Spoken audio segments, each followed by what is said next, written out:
Hello, and welcome to the Dr. Money Matters podcast, the show where we discuss important financial topics that were never covered in med school.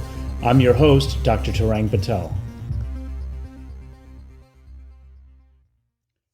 Okay, welcome back to another episode of the Dr. Money Matters podcast. Before I get started with this episode, I want to thank you for your continued support, and the growth numbers have continued to increase significantly, especially in the first quarter of this year. So really want to thank you, the listener, for sharing this podcast with your colleagues.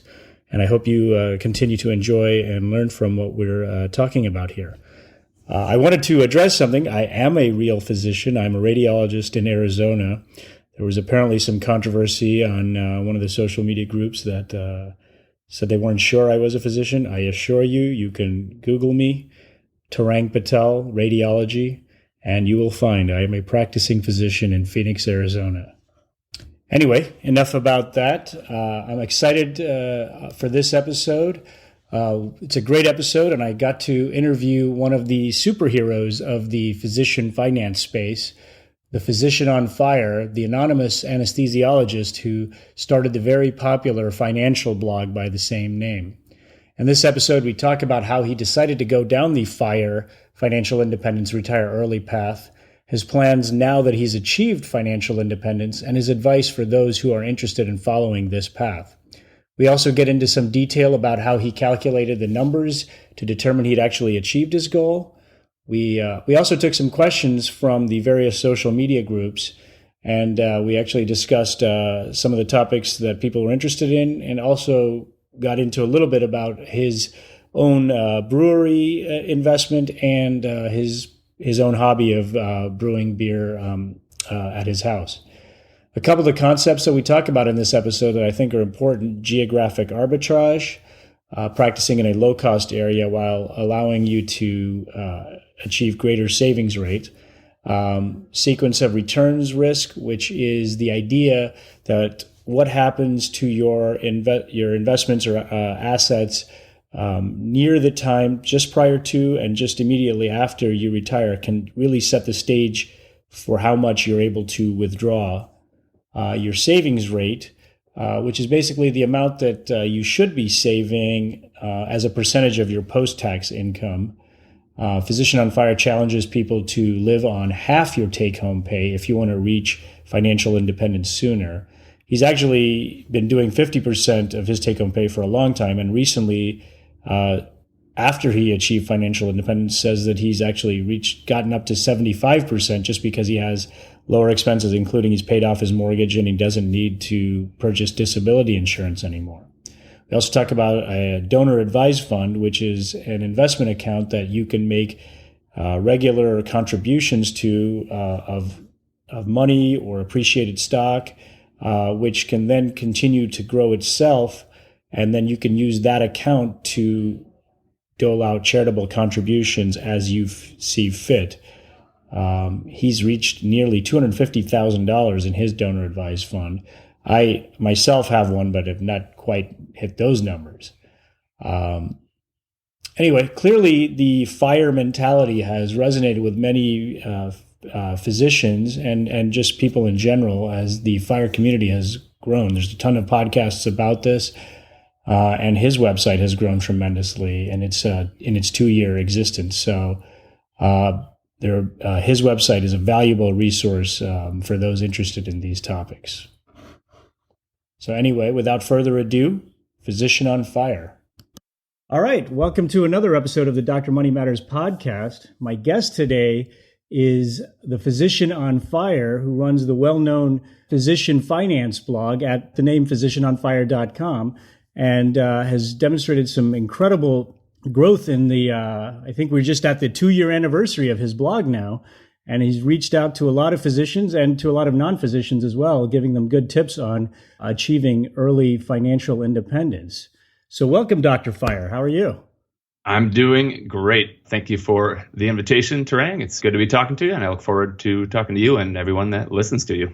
Awesome. Well, we're very happy to have you. You're one of the pioneers in the physician financial blogging space. And you've given, like I said, many of us inspiration to get into blogging and podcasting, and also just many of us to get our finances in order. And I think you're doing a great service to the physician community. So thank you very much.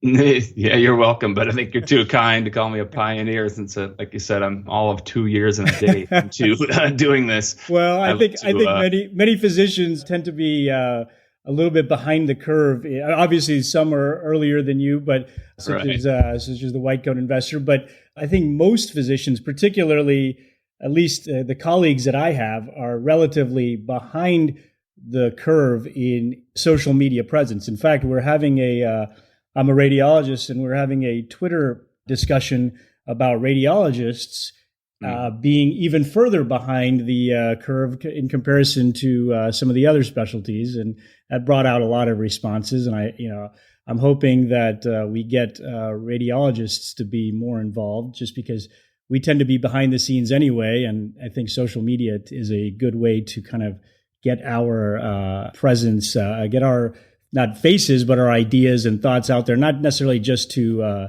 patients, but to other physicians, and kind of, explain where we are and our thought process in terms of medical care. But anyway, so let's talk a little bit about you. Obviously, Physician on Fire is not your real name. We're not going to talk about that because you've made a choice to kind of keep your identity on the down low, which I respect.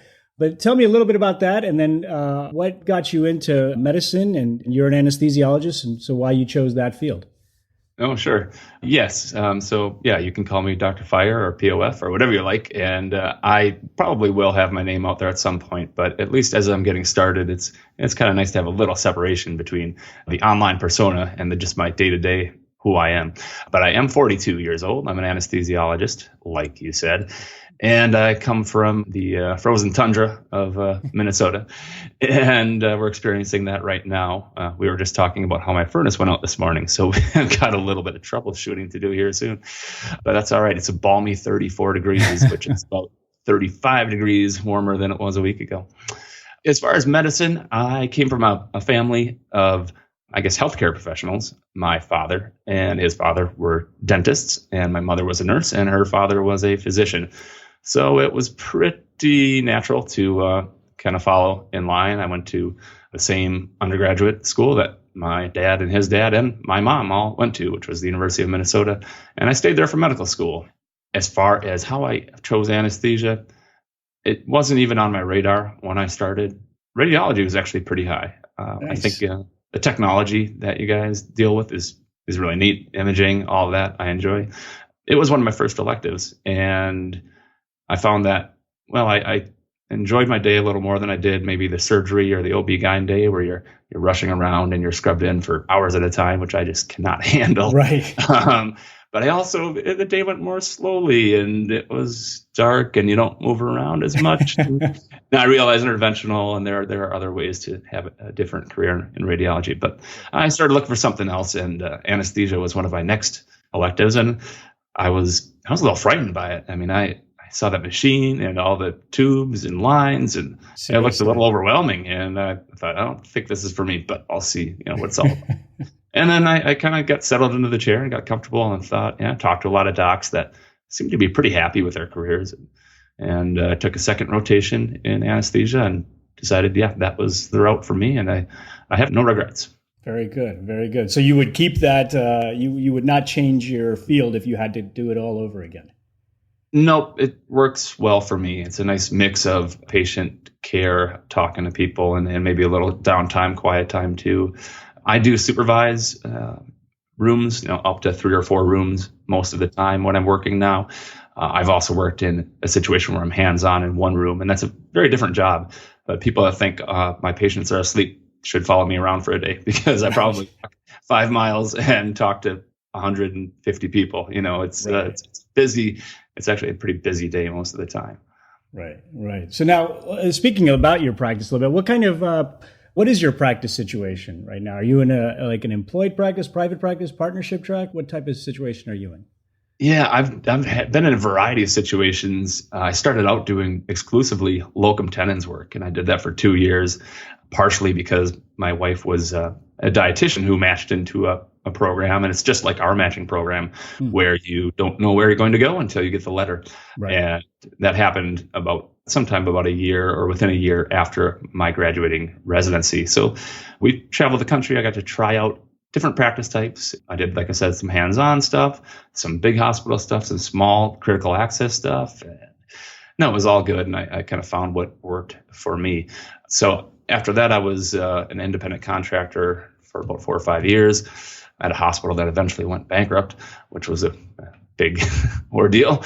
Now I am in an employed situation, and I'm with a group of hospitals, but I just work at one hospital and one surgery center. Okay. And I work 60% of a full-time job, which is a relatively recent development. Okay. Okay. So let's kind of get into that a little bit. And we'll start out a little bit about the way when did you start your journey of financial independence? Talk about some of the milestones that made you think, okay, I'm getting a little bit closer to where I'm at. And then, your decision to kind of transition to part-time. Yeah, that's a great question. I meet people or get emails and comments from people that are maybe in medical school and residency, and they want to pursue this financial independence, which I applaud them. I feel a little bad for them in a way too. I was going to say, it seems a little bit early, right?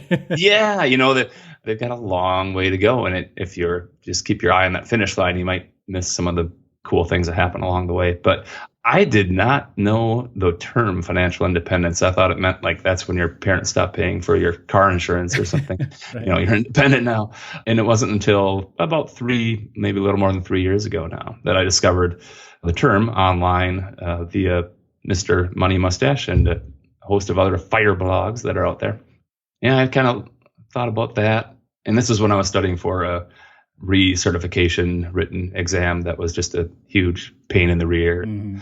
Didn't really didn't really apply. The questions were not really relevant to my practice, and I was frustrated.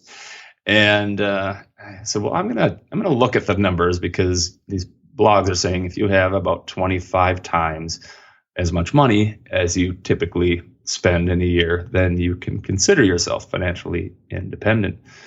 And I figured, well, with the credit card bills being about $5,000 a month, and then a little bit of cash stuff here and checks that we write for property taxes, I figured we spent maybe $75,000 a year, and took that number, multiplied it by 25, and looked at all of our bank statements or brokerage statements, and the numbers matched up really well. And I was like, oh wow, this is incredible. Like I was wondering, will I have to take this test again in 10 years? And it looked like maybe I didn't really even need to take it then if I was truly ready to walk away, which of course wasn't. But yeah, it wasn't something I pursued. It was really something I discovered and was flabbergasted by. So in a way, your lifestyle before you even thought about it kind of accommodated or kind of was tied in well with developing relatively early financial independence, even if you weren't really pursuing it, like you said. Right. And this happened, it was about 9 years after I had finished residency. And I worked pretty hard when I worked those locums jobs. I took all the extra call they would give me. Even when I had quote unquote permanent jobs, I would work some locums away on my weeks off. And I knew I was saving for something. I thought it was just to have a big pile of money. And I don't know what but I figured a decent sized pile is actually probably adequate for my family and Right. I. So yeah. Okay. Okay. And now, some of that obviously is a factor of, I think, good Midwestern values. I grew up in the Midwest, but also obviously the I assume the low cost of living where you are. Do you think that, and obviously rates of spending on housing vary depending on where you're at in the country, and salaries also vary a bit. The term I think that's been thrown around, and I like it, is geographic arbitrage. How much do you think that plays a factor in your ability in terms of timing? Do you think it maybe improved your ability or sped up your ability by 5 years, 10 years versus someone out in maybe the Bay Area or Boston or something like that? Oh, it's huge. It's huge. Yeah. I mean, I grew up in the upper Midwest. My wife did too. And so we want to be here, but apparently not everyone does. So it's sort of a supply demand issue. And so the higher salaries tend to exist in the lower cost of living areas in, middle America and in places that aren't necessarily as sought after for a place to live. And yeah, if you Google that term, geographic arbitrage, my article on it will be one of the first two results. So right. I've written about that. Right. I think I compared South Dakota to New York City, and obviously there are reasons why you might rather be in New York City. Right. But if you can, make effectively triple, the money, at least relative to cost of living out in South Dakota, you can afford to fly to New York quite often and enjoy some of the things that it has without being there 24/7. Exactly. Potentially on your private plane if you're willing to, take one of these extremely high-paying jobs in South Dakota or something like that. So honestly, well, let me just say too, though, with that, the average salary is higher in these places, Midwest, Oklahoma, wherever. But there are some really good high-paying jobs in those high-cost of living areas too, and that's something that readers have pointed out. You don't have to live somewhere that you maybe wouldn't want to live, but you might have to find the right job, the right practice. It's probably going to be private practice, etc. Right. So there is that, but. Well, yeah, speaking of that, there are some extremely high-paid physicians at some of the academic centers in New York. And I think there was a big article talking about, I don't know, one of the cardiologists at Mount Sinai and one of the dermatologists at one of the other Ivy League places. So, yes, but those are, I think, much fewer and far between. And the average physician in those areas is definitely not earning as much. And then also, like you said, that spending more on just basic living costs. So that definitely does play a pretty good factor.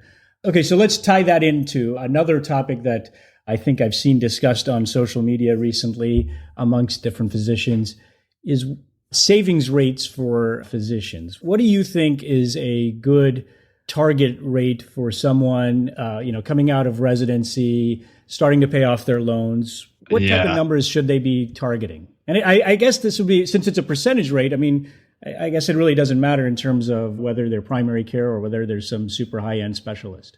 Well, it makes it a lot easier if you make more money. Of course. Numerator versus denominator. And it depends on how you calculate it too, because a lot of us are paying a lot of tax. We're also paying down a lot of debt. And so, the first few years out, you might not be putting a whole lot towards retirement. So one person's 20% may be someone else's 40%, and it just depends on how you calculate it. And I've got a calculator on my site, savings rate calculator, where it calculates a net savings rate and a gross savings rate. So kind of comparing after tax or before tax. Because if you're paying a third of your salary in tax, well, it's hard to save 50% when you're down to 17% after the taxes are paid. But in general, I see 15, 20% being tossed around as adequate or doing really well, and it's enough to get you financially independent within maybe 30 some years. But it's a really long time, especially if burnout enters your life, if you have some other financial setback like divorce or something horrible along those lines. I challenge people. I don't know, I wouldn't necessarily say I recommend, but I challenge people to live on half of their take-home pay, half of their after-tax money, essentially. And with the other half, you pay down debt, you save for retirement, and you're going to be financially independent within about 15, 20 years, depending on how much debt you start out with, if you can do that. Now, it's, you start out with, let's say you're making $200,000 to $300,000, you might be taking home $150,000 to $200,000, then you're living on $75,000 to $100,000, and that's your spending money. That doesn't include what's going towards your student loans that can come from the, quote unquote savings. Right. Yeah. And I've got a, live on half challenge. That's another post I've written that just has a spreadsheet. It lays out exactly how long it's going to take you to be able to continue that lifestyle indefinitely as a financially independent physician without, having to rely on any additional income. Right. And let me just ask you this. What do you think, when you were working full time, what would you estimate your own savings rate was? It has varied quite a bit, but I would say once we kind of got over let's build a huge house and, fill it with furniture and buy a brand new hot tub and all that stuff. Since then, I would say it's been at least 50%. And now it's probably 75% because once we became financially independent, we had decided to pay down the mortgage about the same time. So I don't have a mortgage. Since we're not relying on my income to fund our lifestyle, we don't really need term life insurance or disability insurance. Those are important when you rely on your income, but once you are financially independent, by definition, that you can get by without the income. So I've stopped paying those. I have a number of cheats like that, public schools, et cetera. So when I was working full time last year, I probably saved about 75% of our after-tax pay. And it'll be a bit less this year because I'm working part-time. So I have less income and the same expenses, if not a little bit more, because we're traveling quite a bit more. Right. Okay. So let's go into that a little bit. So you transitioned at the end of last year into this year. You're now 60%. At what point do you see yourself kind of fully retiring? It's a work in progress. I am really loving the schedule that I have right now. I work basically a 4-day week at our surgery center. That's about 40 hours. And then I put in a 72-hour weekend that starts on a Friday morning at the hospital. And some of that is home call. So I'm not there 72 hours straight. But that's a really, really busy 7+ days. But after that, I'm off for the rest of the month. So I'm off 3 to 4 weeks at a time. Oh, wow. Yeah, it's pretty slick. That's kind of the way I wanted to arrange it, so we could do a little more of what I would call a slow travel or semi-slow travel. And so I'm not in a hurry to walk away from this. And actually, it turns out there is a young man from the the town that I'm living in, and he is in the residency program that I used to be in, and he has signed on to return in about 18 months from now. So he may be my replacement. It could be that there is additional work, and then I could continue on for a little bit. But I'm pretty much committed to the next 18 months, and then we'll kind of see what happens from there. I may actually line up some locums work even after I leave my last permanent job here, but we'll see how I feel at the time. Right. And this would be just based on your desires, not necessarily any financial needs or anything like that. This is just, what do I want to do to kind of keep myself active besides the blog and your travel plans and things like that? Right. And it doesn't hurt to overshoot the target. And we've already done that. We're somewhere in the range of, I think, 33 to 35 times now what we're normally spending. But, there's health insurance that we're going to have to cover somehow. There are potential future costs that we haven't really considered or thought about. So, yeah, I'm comfortable doing what I'm doing, enjoying what I'm doing. And if I end up with too much money, that's a much better problem to have than, walking away too soon and then having to serve samples Absolutely. At Costco. Although I can imagine worse things to do in retirement. But hey, my wife complains that I spend too much time at Costco. So I guess that's... So let me ask you, we're going to go talk a little bit about some of the more popular topics that I think you cover. Actually, one of your very popular topics is, and it's the beginning of the year, so it's the right time, the backdoor Roth IRA. Yeah. So let's talk about it. I know you have a good instruction guide on your website, but just kind of explain the terms a little bit. Sure. So I just made my 6th pair of backdoor Roth IRA contributions. And the reason they call it the backdoor is if you make a certain amount of money, and for couples now in 2018, that's $199,000. I think that's your modified adjusted gross income. Most physicians or physician families are going to come in above that. And it's even lower for singles, I think $133,000. So if you earn more than that, you cannot contribute directly to a Roth IRA account. However, there is a way to get money into a Roth IRA account. And it is a 2-step process, basically. You make a non-deductible contribution to a traditional IRA, and then you wait a day or a week or a month or whatever you're comfortable with. As far as I know, no one has ever gotten in trouble for a very brief wait of like a day. And then you convert that money to Roth, and that's just a few clicks of the mouse on your brokerage website. And now you have what has so far proven to be a legal way to get money into a Roth account. And of course, a Roth is beneficial in that there is no tax drag on it. The money in Roth grows tax-free, and there are also no taxes when you take money out later on in retirement. And so it's just a way to basically take money that you probably otherwise would have left in a taxable brokerage account, which also has some advantages, but will be subject to at least a little bit of tax drag and potentially capital gains taxes later on when you want to use the money. So it shifts up to $5,500 for yourself. And if you're married, you can also do $5,500 for your spouse, whether or not they have income. You can do a spousal IRA, and you're shifting that from what would have been a taxable investment to a tax-free investment. Right. Yep. Well, good. I know that it's a topic that seems to come up quite frequently, and I referred people to your website and will continue to do so. But I think that was a good explanation. But like you said, most physicians, this is a very simple way to get some of the benefits of tax-free growth. So yep. Encourage all of us to do it. So let me ask you this now. You've got your 25, 35 times savings. How do you determine your asset allocation now? That you're starting part-time work. Are you changing it at all from being, when you were accumulating assets? Not really. And there's kind of two parts to this.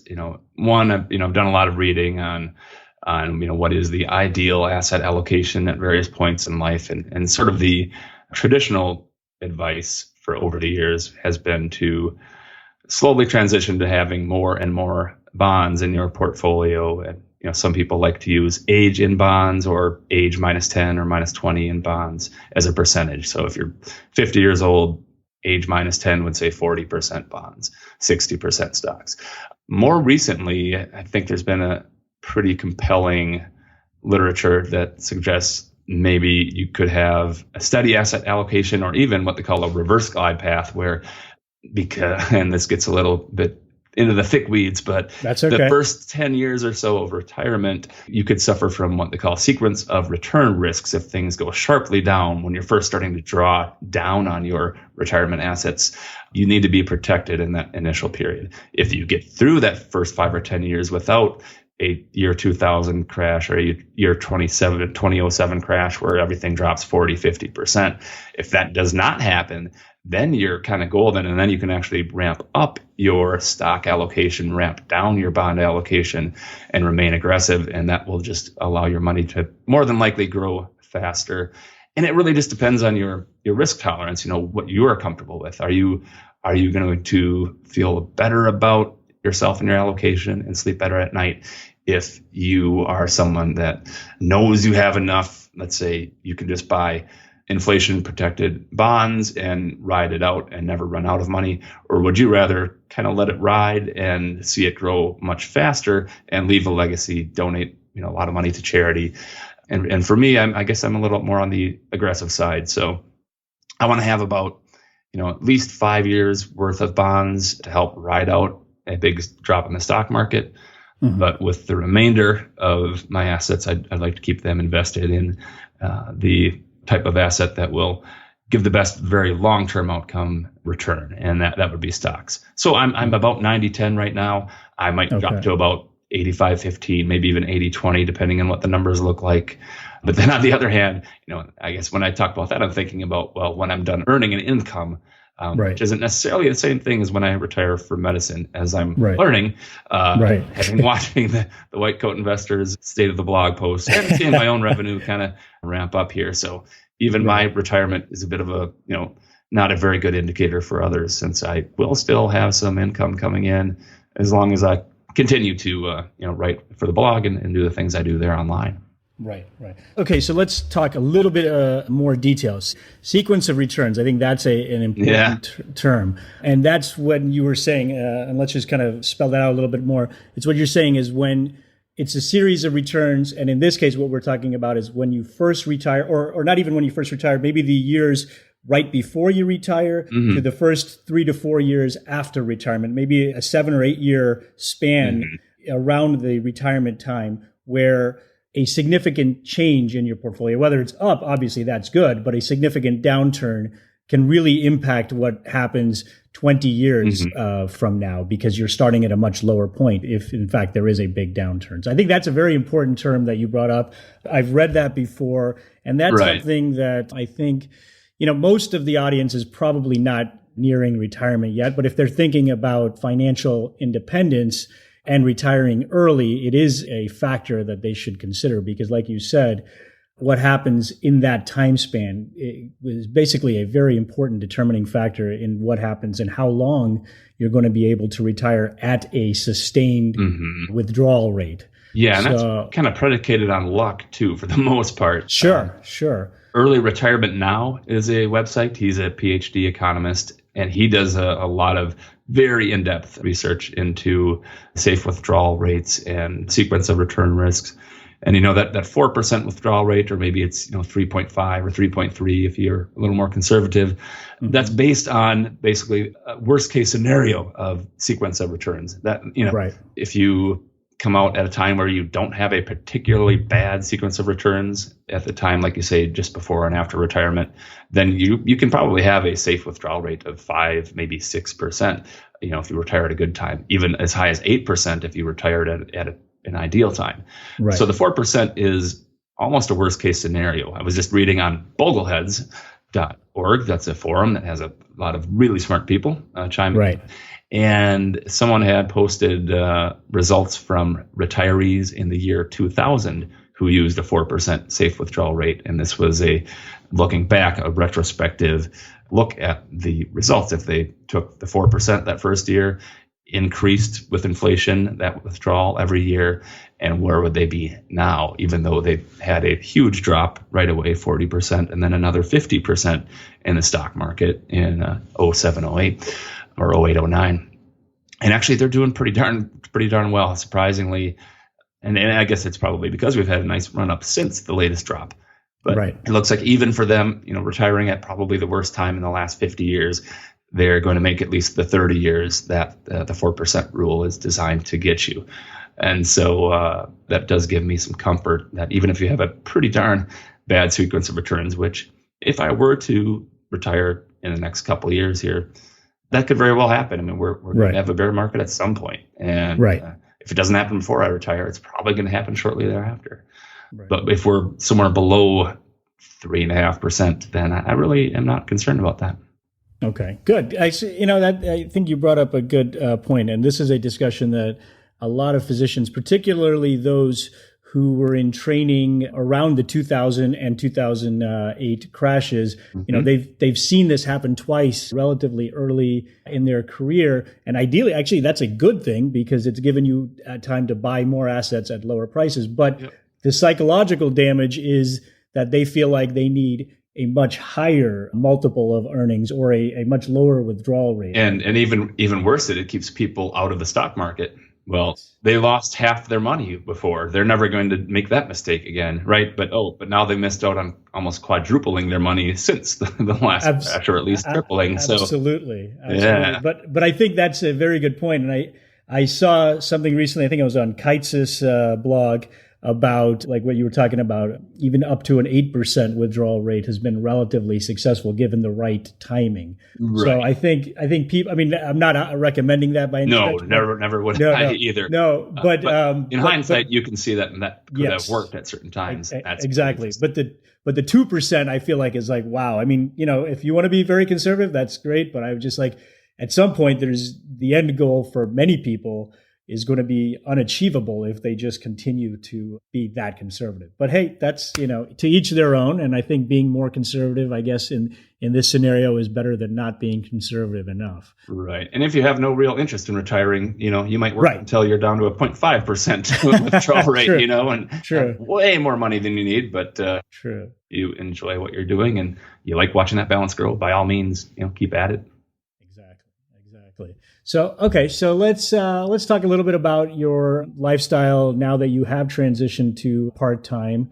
I think we discussed a little bit before we started recording about your travel. So you recently spent some time in Mexico. Tell me a little bit about that. Sure. Yep. That's something we've been looking forward to, is just having the time to take a vacation that wasn't a 7-day trip with 2 travel days and 5 days to squeeze everything in. That's kind of what we did earlier in the year. We took our boys to Paris, France, and Reykjavik, Iceland, and the whole thing was done in 10 days. So we really had 3 travel days, and it was a whirlwind, a lot of fun, right, but not the type of travel we'd like to have. So with this new schedule, we can disappear for up to 3 weeks at a time. And we cleared it with our boys' principal. We've got kids in grade school, 2nd and 3rd grade. And he said, yeah, what you're talking about sounds awesome. So, and what we're talking about is not just sit on a beach for 3 weeks, but we went to the Central Highlands of Mexico, kind of up in the mountains, and we found a Spanish language school that we could all attend together. And we did that for part of the day. Did a little bit of sort of homeschooling in a way with our kids, even though they do go to the public school, just to keep up with their schoolwork. Right. And then just got to enjoy the local culture and take little side trips. But it was just very relaxing, and it was a really nice way to travel. It's kind of felt more like living there than being a vacationer there. And that was awesome. And we're going to do something a little bit similar in February. We're disappearing for another 3-week adventure, although this will be a little bit busier as we're going to stay on 3 different Hawaiian islands and kind of see what that's all about. I've been to Hawaii before, but not to a couple of the islands that we're visiting. And I managed to get my flight paid for because there's a CME nice. out there. There's an anesthesia seminar. And so I'll do that for 4 of the 23 days that we're going to be gone. Awesome. Yeah. And then we're going to meet up with another personal finance blogger, Doug Nordman of the Military Guide. He's going to teach us how to surf. I've taken 1 lesson before, but this one will be much more affordable than the one I took at Turtle Bay up on the North Shore. So yeah, it's going to be great. Very cool. Very cool. And it's awesome that your boys' principal is, allowing them to do that, because I think a lot of schools very regimented and very structured about how they, you can only have this many days. So that's fantastic. Yeah, I didn't expect him to be so easily swayed. He had no issues with it at all. So I think they like to keep the kids in public school, and if they think they're going to lose them and lose the tax dollars that come with them, they're willing to be flexible. To work, right? Yeah. And we might also look at doing some mission work. I found a place in Central America that encourages you to bring your families, and so want to bring our kids somewhere. I mean, Mexico is sort of a third world country in a way, but and just to help them see that we don't all live so well, absolutely, like we do here in America. Right. And just the travel in general, I think, is a great way to expand their horizons. So that's great. Now, talk to me about some of the future goals you have with the Physician on Fire website. I'm going to keep doing what I'm doing, which is write at least one pretty thorough blog post that I publish every Tuesday. On Thursday, I have select guest posts that I think are pretty good. We have the White Coat Investor Network that Dr. Jim Dolly and I started based on his site, the White Coat Investor. And we now have added Passive Income MD to the mix. And so we share each other's articles, and we do that on Saturday. So I'm sharing something that one of them has published previously, but is probably new to my audience, or if it's something they've seen before, it probably has been years. And on Sunday, I do a recap, a roundup, where I share some of the best articles that I've read over the past week. And then there are some other things I might want to do. If I can find the time, I might write a book or create a course, something that is a little more concise, because when people come to a blog, you've got this just collection of articles, but they're really just chronologically ordered in the way that they were written.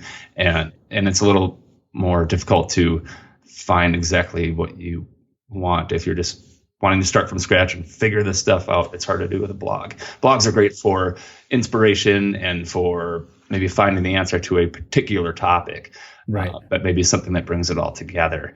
I'd like to keep recording podcasts like I'm doing with you today. These awesome. are fun. And I guess that's enough.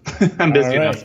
Cool. Well, let me, I solicited some questions from some of your fans in social media land. So let me ask you a couple here. From David in Texas. If we visit Minnesota, can we get some beer from your, are you invested in a brewery or a part owner or something like that? Indeed, yes, David, you are welcome to share a beer with me. Well, actually, you can have the whole beer, and I'll have one myself. I do have investments in two breweries in the Upper Midwest here. One is an ownership portion, and the other is a little bit of a loan to them. And I also brew beer, and so I've got a home brew set up, and I've always got something on tap that I enjoy. So yes, David, come on up. We can pour some beers.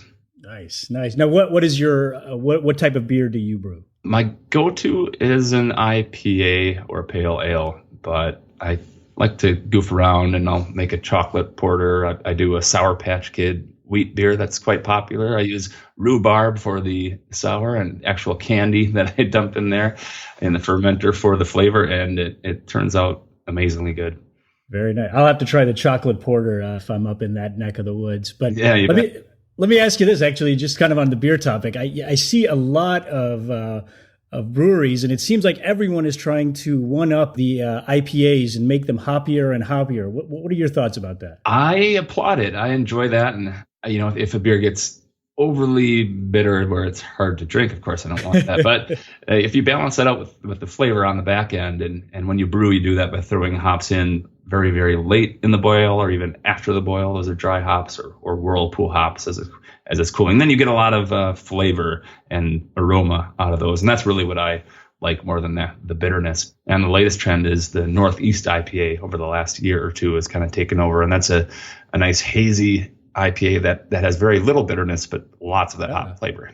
Okay. I'll have to check that out. Yeah. All right. Another question from Teresa, creator of docwife.com. Mm-hmm. Do you have date nights with your wife, and describe a typical one if you do? Okay. We do, although we don't get a babysitter all that often, at least a few times a year. And usually that's if we have, say, like a fundraiser, a charity gala type thing. But we don't have every 2 weeks, every 4 weeks that we have a babysitter and go out to eat and that sort of thing. I'd say more often than not, our typical, quote unquote date night for us is after the kids go to bed, which is usually about 7:30, 7:45. So we've still got, maybe 2.5 hours before bedtime. Right. And we've got a hot tub that we really enjoy. We use that year round. We might just watch a movie together, watch a show, although we're not necessarily leaving the house. It's, our time, and that's pretty nice. Awesome. Great. From Vivek in Pennsylvania, what are your weaknesses or vices in regards to savings? I think I've done a pretty good job of eliminating most of those. We did mention beer. I do buy some expensive beers from time to time, although compared to a wine habit, it's right. Nothing. Right. I suppose travel would be the big one right now. When I booked the Hawaii trip, I was able to get my flight reimbursed, and I actually used miles from credit card bonus rewards to book my wife's and my kids' flights. But once we get there, then we've got Airbnbs, rental cars, intra-island flights. So even with those advantages, we're still, I think we're already at about the $7,000-8,000 mark, and we're not even there yet. So the Mexico trip cost less than half that for 3 weeks. Wow. That was pretty darn good. But well, Hawaii's just, it's expensive no matter how you cut it, and but it'll be a great trip. So that's that's a place where it's worth it to spend a bit of money. Exactly. All right. Last question here from Chloe. Do you have any concerns about getting healthcare for yourself if you inspire too many physicians into early retirement? That's a great question. Yeah, I do my interviews are written. I do a Christopher guest post, and I had J.L. Collins do one. He's well known for his book, The Simple Path to Wealth, and his stock series on his blog, jlcollinsnh.com. But he kind of posed the same thing. He was like, well, my goal is to convince you not to retire early because I'm pretty old and I've got some health problems and I want doctors to be around. So if you're not a doctor, you should read my blog. But if you are, ignore all of this. I'm not too worried about it because I know lots and lots of physicians, and I know that very few are actually going to live up to the same or live on half challenge. And right. I think maybe that it will become more of a popular idea. But really what I would like to encourage physicians to do is not to just outright quit as soon as they can. and just use their financial independence to find the job that is best suited to them. And that might be a lower paying job. Maybe it's working less. Maybe it's working in academics where you can do more research or more teaching and less clinical time. Maybe it's taking just a half day every Friday, or finding the right geographically, location. Maybe you've done the arbitrage thing and you're like, all right, well, South Dakota was pretty good to us, but I want to get back to where my family is in Miami or wherever. So, right. So I think use financial independence to help design the life that you want. And for some people, that will include not working in medicine at all. But hopefully, we can continue to use our training for as long as we remain engaged. I think that's great advice. I completely agree. The FIRE part, I think focusing on the FI part and the retiring early is more up to you and how you want to do it. But the financial independence, we want to get physicians to that point so they have more choices. And people such as yourself and Dr. Dolly and many of the other blogs and podcasts out there are helping to spread the word. So I want to thank you again for coming on this podcast. I wanted to ask you one other thing. Your website, you do some charitable stuff. Tell me a little bit about that. I do. I've pledged to donate half of my profits from the website to charity, and I do that via a donor-advised fund, which I've written about pretty extensively. And that's a way where you can donate money to an account that you can't get the money back, but you can decide when and where it is donated to. And so it's just kind of a nice way to take advantage of a tax deduction in your higher earning years and then dole that money out over whatever period of time you choose. So so far I've donated actually a lot more money to charity than I've earned. So I'm kind of paying it forward a little bit. But if the site does continue to grow in the way that it has, I may end up donating hundreds of thousands of dollars more to charity, which would be awesome. I've already got. That'll be great. I've got $250,000 in that donor advised fund just from working that I've done, and that's most of that was donated, before. But if more of that can come from the website and that continue to grow, and then I can give more from it every year, that would be awesome. Awesome. Well, I want to thank you, Dr. Fire, for participating in this podcast. I want to ask one more thing. Tell those who don't know where they can connect with you on social media and your website one more time. Sure. The website is physicianonfire.com. That's PHYSICIANONFIRE. And I have the same Twitter handle, just at physicianonfire.